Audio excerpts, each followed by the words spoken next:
Hello friends, आज आपको बताने वाले हैं एस्की बकेट अलाइनमेंट के बारे में। एस्की बकेट का अलाइनमेंट कैसे करें, फुलक्रम सेटिंग कैसे करें, हाई वोल्ट का लेवल क्या होगा, वायर रोप में कितने mm का वायर रोप डालें, दूसरा कितना मीटर लगेगा और यू क्लैंप हम कितना यूज करें, इसके बारे में बताएंगे। आइए एक बार, सबसे पहला हम जब वायर रोप लगाने जाएंगे, वायर रोप हमारा ऊपर से जब नीचे आ गया है, उसके बाद में फुलक्रम का सेटिंग, हाई वोल्ट का सेटिंग, ये प्रॉपर सेटिंग होने के बाद ही हम वायर रोप अलाइनमेंट करने जाएंगे।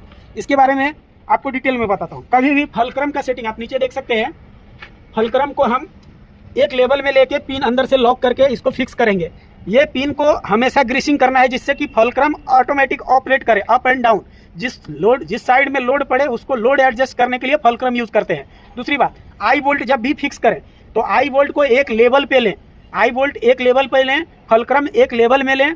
फुलक्रम एक लेवल बोले तो कैसा, आई वोल्ट जब भी लगाएंगे तो लोड में जब जाए तो फुलक्रम ऑपरेट होना चाहिए।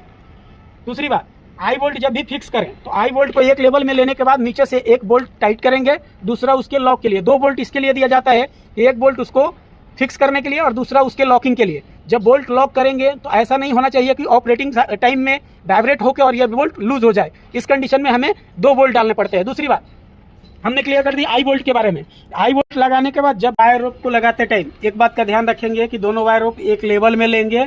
एक लेवल में लेने के बाद क्लैंप को हम लॉक करेंगे, क्लैंप को प्रॉपर लॉक करेंगे, लेकिन अल्टरनेट में करेंगे। ये जो क्लैंप अभी लॉक हुआ है इसको एक अगर ये साइड से रखा है, दूसरा ये साइड अगर मुंह रखेंगे तो वो लॉकिंग के लिए क्या है, ग्रिप बनता है आगे वाले आपके थ्रोट को।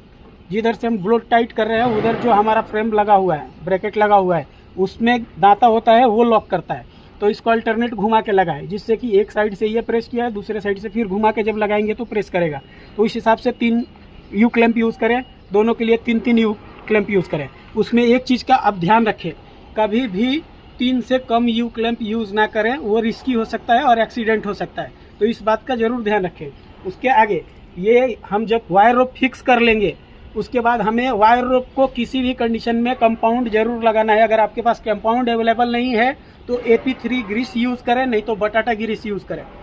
कभी भी वायर रोप को ऐसे सादा वायर रोप को ना चलाएं, क्योंकि जितना ज़्यादा वो घर्षण करेगा, जितना ज़्यादा चलेगा, हीट होगा और हीट होने के बाद में ये तार फूटने के चांसेस ज़्यादा रहते हैं। वायर रोप डैमेज होगा और जल्दी डैमेज होगा, इसके लिए इस बात का जरूर ध्यान रखें। वायर रोप का टेंशन खींच के चेक करेंगे, दोनों वायर रोप पे लोड प्रॉपर होना। वेरियस के जितने भी ऑपरेटर हैं वो बताएंगे कि SP30 RMC प्लांट को 2 वायर रोप जो लगता है वो कितने मीटर का लगेगा, कमेंट में बताएं। ऐसे ही और भी प्लांट रिगार्डिंग जानकारी के लिए मेरे फेसबुक ID आदित्य RMC मंत्रा को फॉलो करें।